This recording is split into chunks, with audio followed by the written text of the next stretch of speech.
शांति 30 अप्रैल 2021 के महावाक्य है। प्रातः मुरली ओम शांति। मीठे बच्चे, तुम बाप द्वारा शपथ पढ़ रहे हो। तुम्हें सतयुगी बादशाही का लायक बनने के लिए पावन जरूर बनना है। आज का प्रश्न है, बाप के किस ऑक्यूपेशन को तुम बच्चे ही जानते हो? उत्तर है, तुम बच्चे जानते हो हमारा बाप भी है, टीचर भी है और सद्गुरु भी है। बाप कल्प के संगम युग पर आते हैं, पुरानी दुनिया को नया बनाने, एक आदि सनातन धर्म की स्थापना करने। बाप अभी हम बच्चों को मनुष्य से देवता बनाने के लिए पढ़ा रहे हैं। यह ऑक्यूपेशन हम बच्चों के सिवाय और कोई नहीं जानता। गीत है, भोलेनाथ से निराला। ओम शांति। ओम शांति का अर्थ तो बच्चों को बार बार समझाया है। ओम मानो मैं आत्मा हूँ और मेरा यह शरीर है। शरीर भी कह सकता है कि मेरी यह आत्मा है। जैसे शिव बाबा कहते हैं तुम मेरे हो, बच्चे कहते हैं बाबा आप हमारे हो। वैसे आत्मा भी कहती है मेरा शरीर, मेरा कहना मेरी आत्मा। अभी आत्मा जानती है मैं अविनाशी हूँ। आत्मा बिगर शरीर कुछ कर ना सके। शरीर तो है, कहते हैं मेरी आत्मा को तकलीफ नहीं देना। मेरी आत्मा पाप आत्मा है, मेरी आत्मा पुण्य आत्मा है। तुम जानते हो मेरी आत्मा सतयुग में पुण्य आत्मा थी। आत्मा खुद भी कहेगी मैं सतयुग में शतो प्रधान अथवा सच्चा सोना थी। सोना है नहीं, यह एक मिसाल दिया जाता है। हमारी आत्मा पवित्र थी, गोल्डन एज थी। अभी तो कहते हैं इम्प्योर हो, दुनिया वाले नहीं जानते।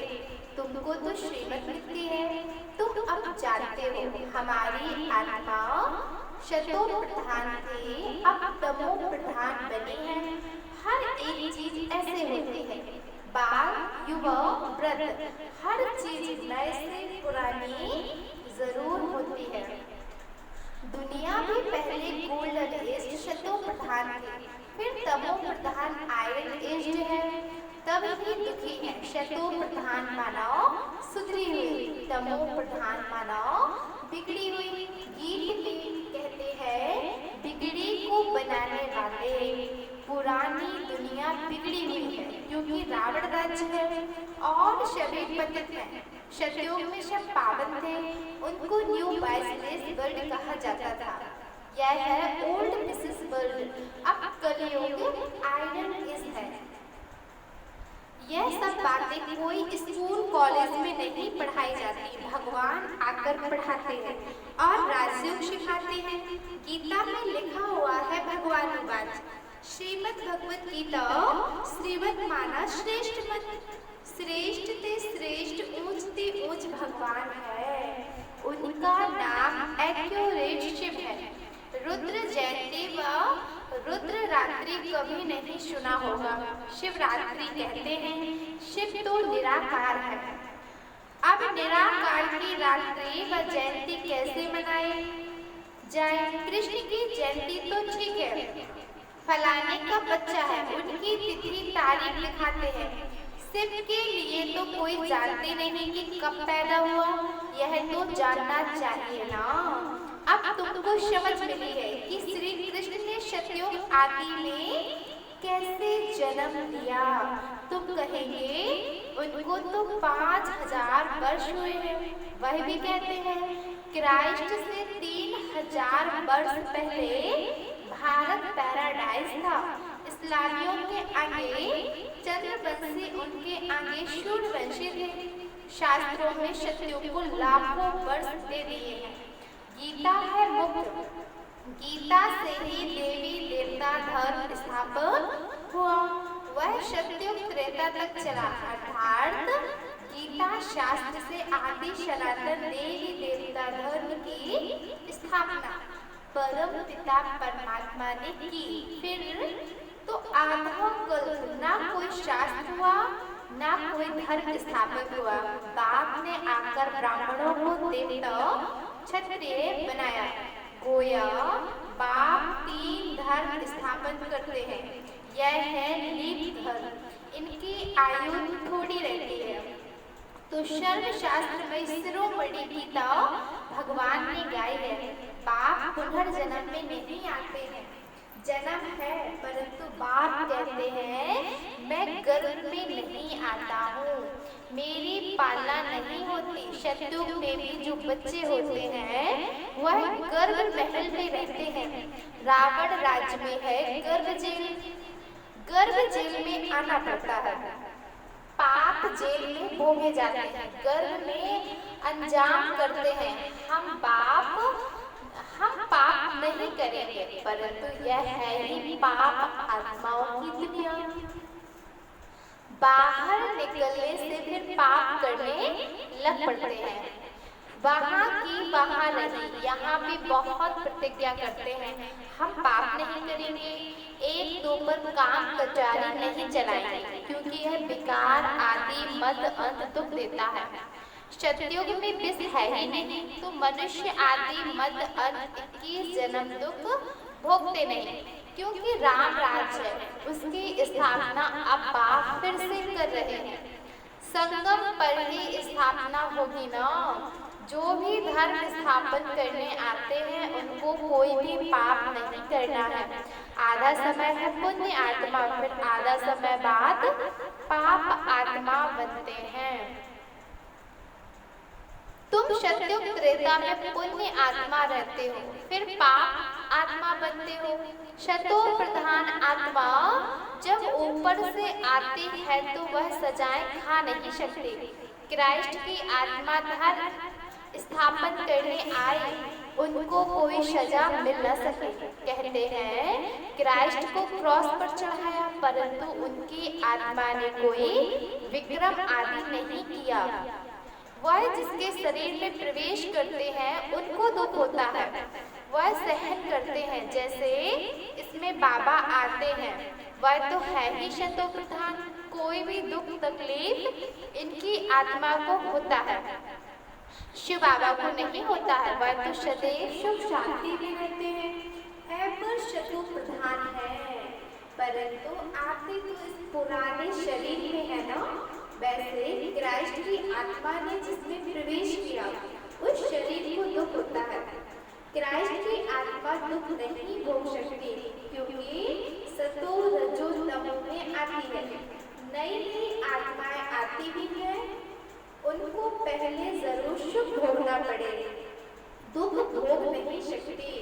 लाड नहीं कहता है, इसमें बाबा बैठे हैं, कोई भी तकलीफ इनको दादा को होती है ना कि शिवा को, परंतु यह बातें तुम बच्चे जानते और कोई को पता नहीं। यह सब राज अभी बाप बैठ समझाते हैं। इस सहज राजयोग से ही स्थापना हुई थी। फिर भक्ति मार्ग में यही बातें गाई जाती हैं। इस समय पर जो कुछ होता है वह गाया जाता है। भक्ति मार्ग शुरू होता है तो शिव बाबा की पूजा होती है। पहले भक्ति कौन करता है? वही लक्ष्मी नारायण जब राज्य करते थे तो पूज्य थे, फिर बाम मार्ग में आ जाते हैं तो फिर पूज्य से पुजारी बन जाते हैं। बाप समझाते हैं तुम बच्चों को पहले बुद्धि में आना चाहिए कि निराकार परम पिता परमात्मा इस द्वारा हमको पढ़ाते हैं।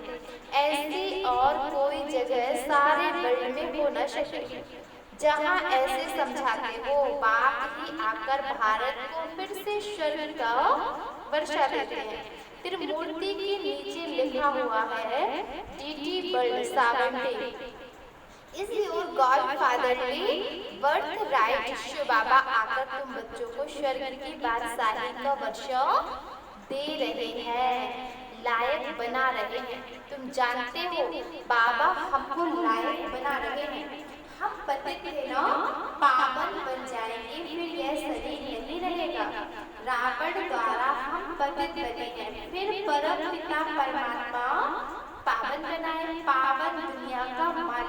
सुनाते हैं।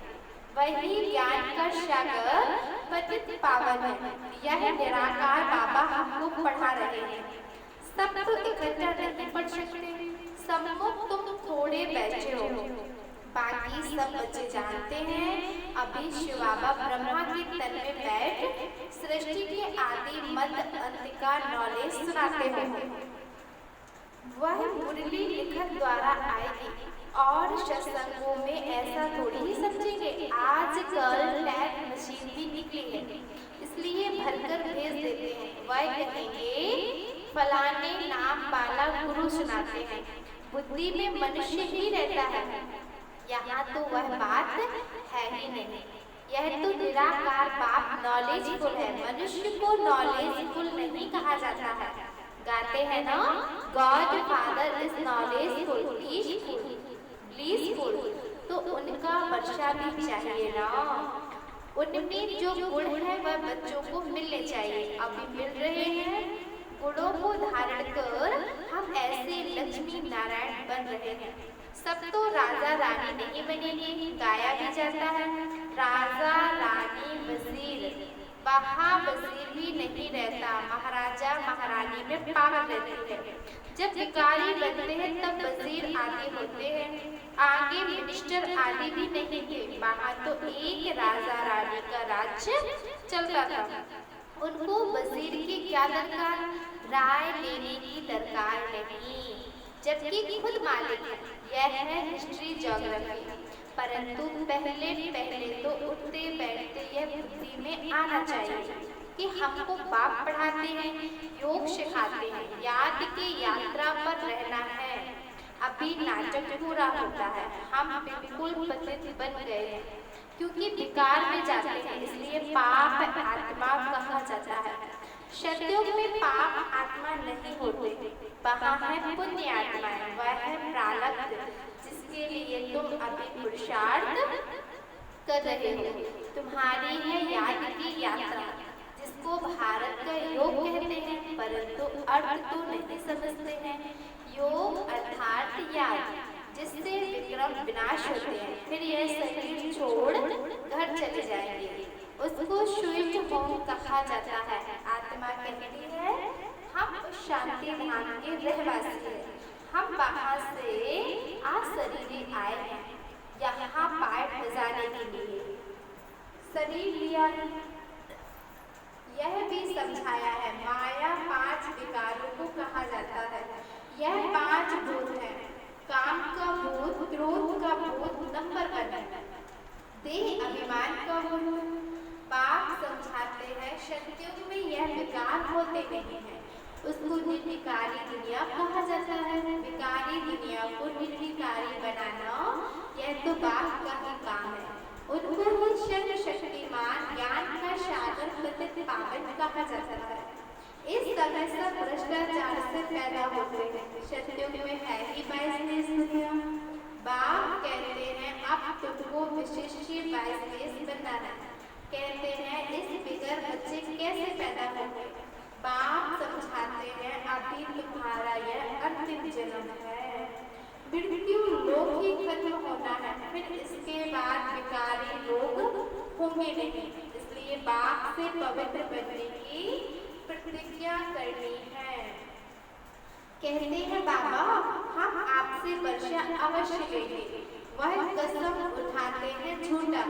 बाप जिसके लिए कसम उठाते हैं उनको तो जानते नहीं, वह कब कैसे आता है, उनका नाम रूप देश काल क्या है, कुछ भी नहीं जानते। आप आकर अपना परिचय देते हैं।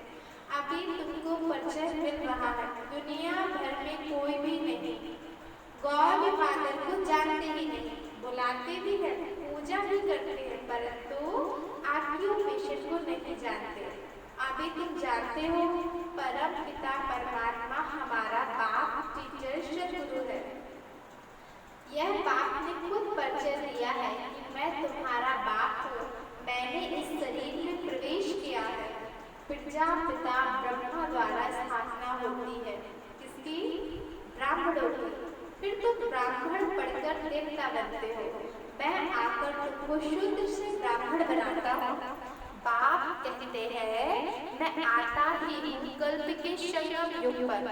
कल्प 5000 वर्ष का है, यह सृष्टि चक्र तो फिरता रहता है। मैं आता हूँ पुरानी दुनिया को नया बनाने, पुराने धर्मों का विनाश कराने।